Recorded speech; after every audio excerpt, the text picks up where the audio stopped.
So it's a challenge. Yeah. And all that you're saying here, I'm listening to, and I identify with these things. Yeah.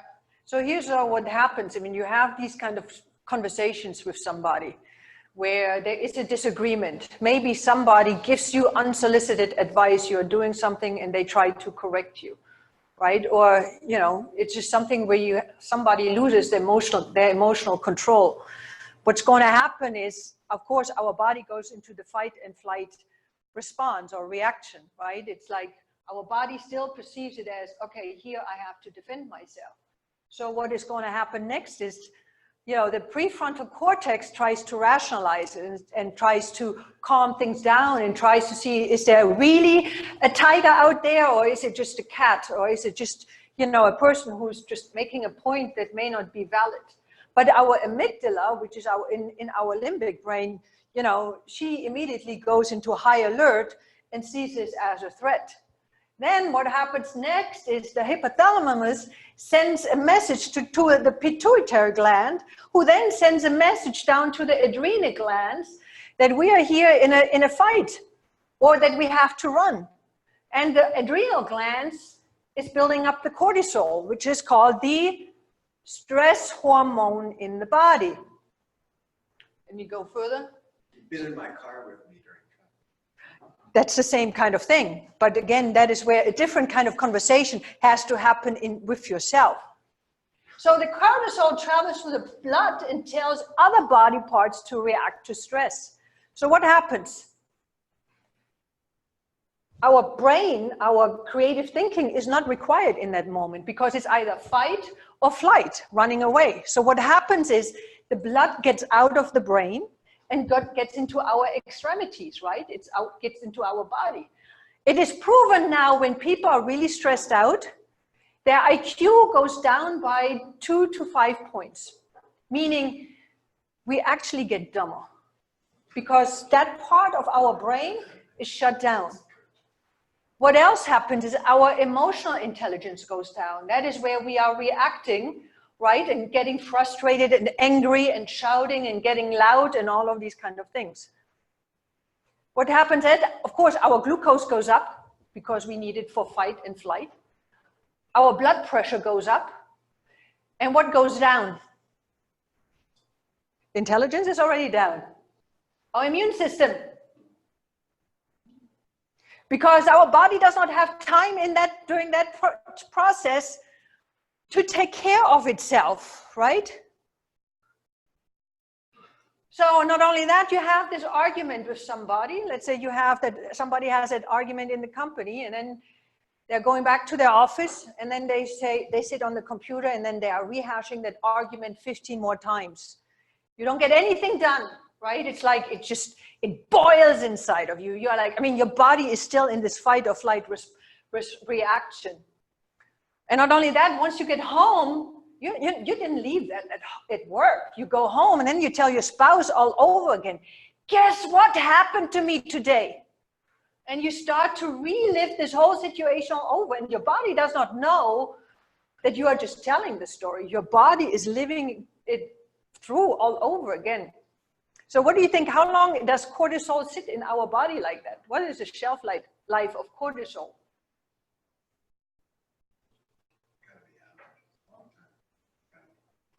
They say 24 to 48 hours, but on average they say 26 hours.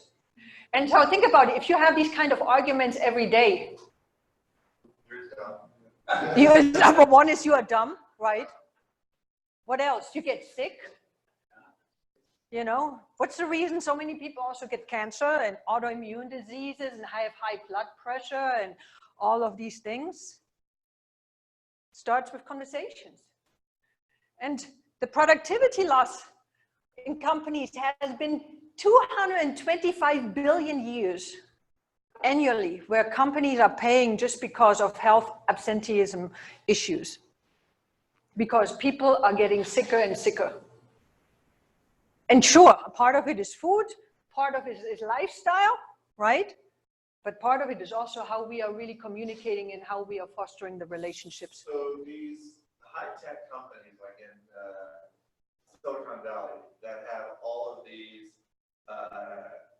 employee interaction opportunities, whether it's gaming in the lobby or the work style, the workplace style and everything else, is very intelligent on their part to reduce that stress and generate the creative juices, right? Generate the creative juices. What else happens? Well, they're also healthier. They are healthier, but think about it. These people make personal connection with each other. Right. You know, they are learning, they are spending time with each other where they're doing something that they enjoy and where they have a conversation and where they are building that personal connection. And with the personal connection comes the trust. And they are talking about some of the business issues outside of the business arena. They still might talk about it, but it's not as, it's a different kind of setting. And, you know, the environment is very important too. How is the environment set up to create healthier conversation? But when you're talking about a difficult business situation, while maybe you are shooting pool or you are playing ping pong or something, you know, it's a different activity than when you are sitting in the room and you are looking at each other and you're sitting across each other and you are like, you know, getting at each other. So yeah, these companies know what they're doing with that. Now think about a person that you really, really like, or think about a client, your favorite client. Somebody you have great synergy with. So here's what happened. This is what is called the arc of engagement. If you think about this client that you really like, or that person, where on this dashboard are you? Are you low trust, conditional trust, or high trust? Typically, with your favorite client, high trust. So that means you are either an experimenter or a co-creator with them, where you really are throwing ideas back and forth. You can talk about topics that may be difficult to talk about, but everybody feels safe, right? And you are coming up with solutions, you're brainstorming, and everybody's voice is heard. So what happens in this situation? Our prefrontal cortex is still active when we are in a connection with somebody that we have high trust with.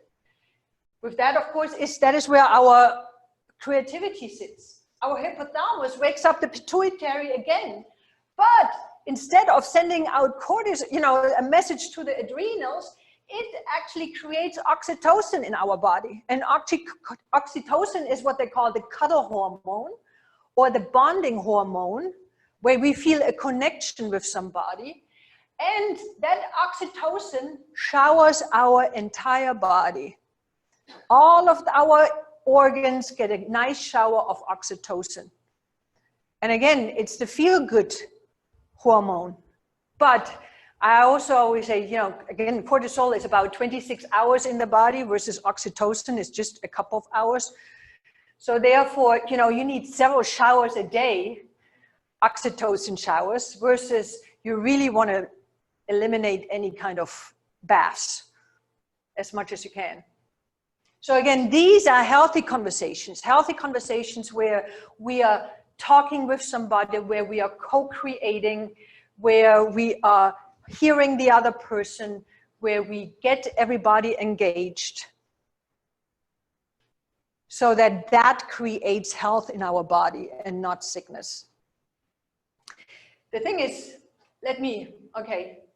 again, with that, our intelligence goes up. We are creative because our prefrontal cortex stays open versus our amygdala, which is sitting in our middle brain, in our limbic brain, is dormant, is sleeping. Our emotional intelligence is up, where again, we are not becoming reactive, where we have feel more joy and actually also have dopamine going through our body. And with all of that, our immune system is up.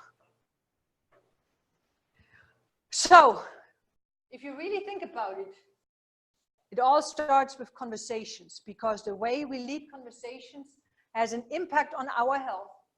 Our health has a big impact on our performance and our productivity, and our performance and productivity has a big impact on the outcomes. So everything starts with conversations. Even when you're going into a company, it starts with the quality of conversations that you are having with your customers that has an impact on how much you can help your customers. And so what I do with this kind of work is really what I say, make the invisible visible, because sometimes when people are in it, they don't see it as somebody on the outside. Whether it is the communication topics that have never been led, or maybe even pointing out that there is some resistance or that there is an erosion of trust, and then sharing it in a compassionate way so that people are open to hear it rather than shutting them down. It is then, what I also do next is deconstruct the conversation. So really going through with people and helping them understand where their conversations derailed, so that then they know better what to do differently the next time. And then with all of that, it's really, and that was really my intent here with you today, is amp up your awareness and your intentions. Because now that you know, okay, my conversations, whether it is with my wife or whether it is with my partner or whether it is with my customers, has a big impact on their health as well as my health. Who do I have to become? How do I have to lead conversations so that we all have oxytocin showers instead of cortisol baths? And with that, really then next thing is to upgrade the quality of the conversations. Now I have to admit, I had a few more other slides, but I see the time, it's 9:28. And that is where I want to stop. I have to stop. Well, good timing. Any questions? I don't think they're going to kick us out of the room, so we can go as long as anybody wants to. I mean, if you have time, I have. Okay. Yeah.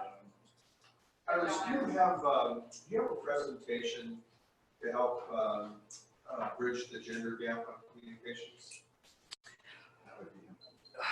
I can create that. I mean, it's. Well, that might be a great presentation or discussion for next year. So you got plenty of time to look for this year. Because obviously, we do speak two different languages, even when we're speaking the same English. Yes, Adi. You saw me shake my head when awareness and intentions. I'd just like to build on that. I'm sorry, I don't know your name, but you brought up the point. Kevin? Thank you, Kevin. You brought up the point about listening, and many times we're not listening because we're thinking of what we want to say and don't want to lose the thought, so I shut you down. But a lot of times I find myself and others are so busy saying what they have to say, they didn't realize that going on, I've already checked out, or I see in their eyes, they've checked out, and yet you still feel you don't know how to stop what you're saying and get out. Right, yeah. But you know what, in a moment like that would be really, hey, I just realized you have checked out and I have checked out. Can we take a short break of 10 minutes and then come back and resume where we left off? So sometimes, again, making the invisible visible. Many times we override that. We pretend we don't see that they checked out, and we keep on talking and talking and talking because we have our agenda. When I see it, I just simply say, I'm sorry, I went off on a tangent there. What were you saying? Okay, yeah, or that would be another option. Yeah. Cool. All right. Thank you. Thank you.